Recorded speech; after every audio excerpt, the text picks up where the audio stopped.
បាទសួស្តី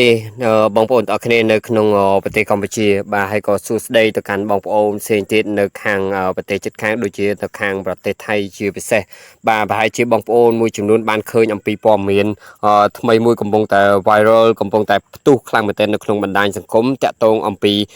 ការរំជួយដីនៅប្រទេសថៃបងប្អូនបាទហើយនៅថ្ងៃនេះគឺថ្ងៃទី28ខែមីនាបងប្អូនដោយបងប្អូនបានឃើញនៅក្នុងវីដេអូនៃរូបភាពដែលខ្ញុំកំពុងតែដាក់ហើយកំពុងតែសម្រាយឲ្យបងប្អូនបានស្ដាប់នេះគឺជារូបភាព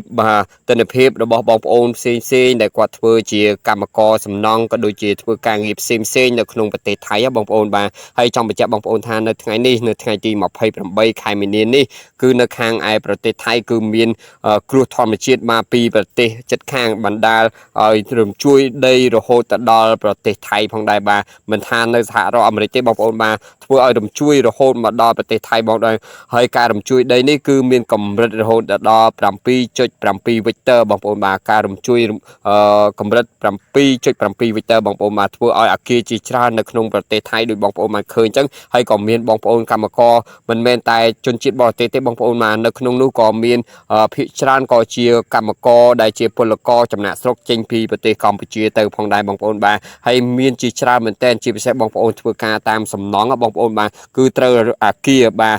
រំខ្ទេចតែម្ដងបងប្អូននៅក្នុងប្រទេសថៃបងប្អូនបាទរលំហើយក៏មានមនុស្សជាច្រើនបានជាប់គាំងនៅក្នុងអាគារហើយក៏កន្លែងខ្លះដែលខ្ញុំមិនបានដាក់វីដេអូទៅឲ្យបងប្អូនមើលគឺមានវីដេអូខ្លះគឺមានសម្រែកស្រែកឲ្យជួយផងជួយ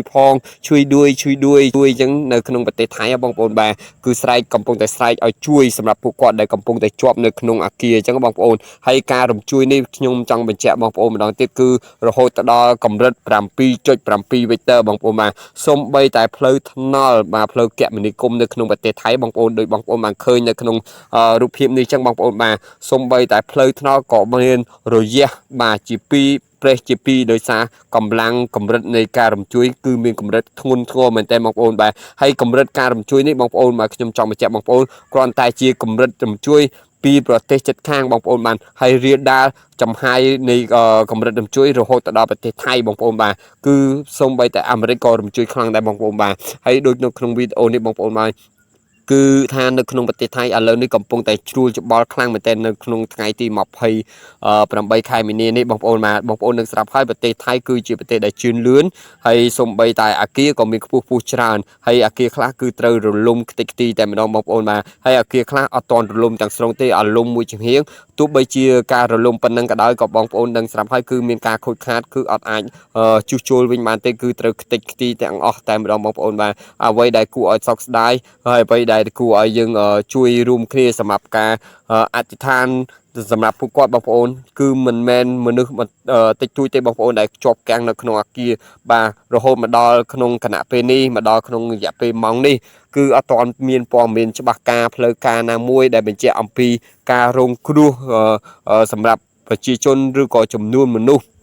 ទាំងអស់នៅក្នុងប្រទេសថៃដែលជួបការរងគ្រោះដោយការគ្រោះរំជួយដីនឹងចំនួនប្រមាណអ្នកគឺអត់ទាន់ដឹងទេបងប្អូនបាទហើយដូចនៅក្នុងវីដេអូនៅក្នុងរូបភាពនេះបងប្អូនបានឃើញស្រាប់ហើយបាទគឺមានមនុស្សជាច្រើនគៀបជាប់នៅក្នុងកំណល់បាទនៃកំទេចរបស់អាគារបងប្អូនបាទហើយនេះទាំងអស់នេះបងប្អូនហើយគឺមិនមែនជារូបភាពដែលបង្កើតឡើងដោយ AI នៅក្នុងសម័យនេះទេបងប្អូនបាទប៉ុន្តែនេះគឺជារូបភាពដ៏ពិតប្រាកដតែម្ដងបងប្អូននៅក្នុងប្រទេសថៃនៅក្នុងថ្ងៃទី28ខែមិនិនានេះបងប្អូនបាទហើយការប៉ះពាល់គឺទំហំខ្លាំងមែនទែននៅក្នុងប្រទេសថៃបងប្អូនបាទហើយអរគុណព្រះអង្គមែនទែនបងប្អូនបាទសម្រាប់ប្រទេសកម្ពុជារបស់យើងដែលជាប់ជាមួយនឹងព្រំប្រទល់របស់ប្រទេសថៃពួកយើងអត់មានការរំជួយអត់មានបញ្ហាអ្វីកើតឡើង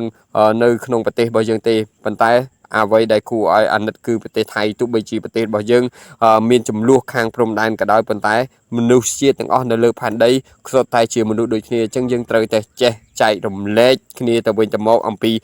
សុខទុក្ខអំពីភាពលំបាកផ្សេងហើយតាមរយៈវីដេអូនេះផងដែរបងប្អូនបាទសូមជួយ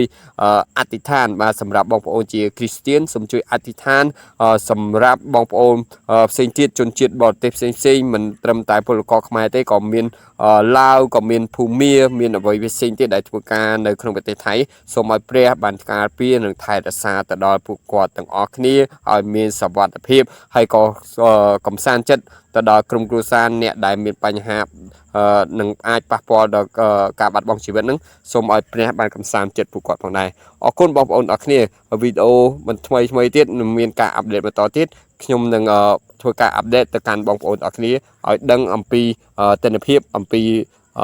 រូបភាពផ្សេងដែលតាក់ទងជាមួយការរំជួយដីកម្រិត